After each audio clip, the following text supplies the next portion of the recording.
தொடர்ந்து ஒரு பொய்யை பரப்பிக் கொண்டிருக்கக்கூடிய சூழல் ஒன்றிய அரசாங்கத்தை மாநில பட்டியலுக்கு கல்வியை கொண்டு வர வேண்டும். காவல் நிலைய கொலைகளை பற்றி வாய் திறப்பதே கிடையாது.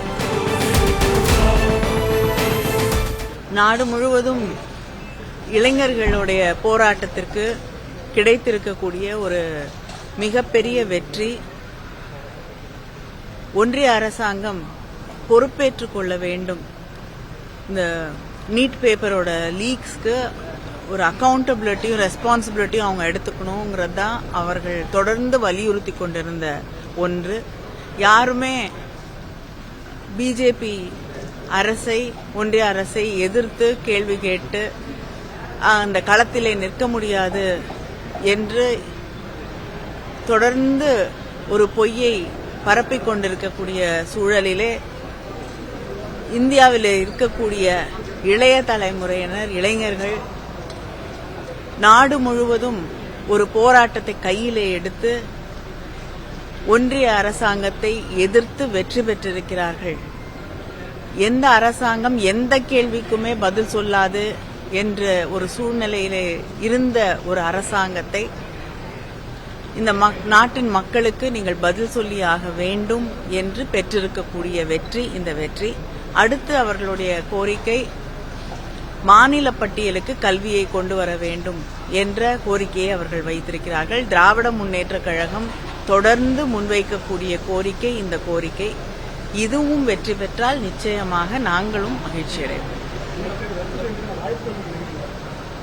மாநில பட்டியலுக்கு கொண்டு வந்தாலே நிச்சயமாக அது ரத்து செய்வதற்கான எல்லா வாய்ப்புகளும் இருக்கு.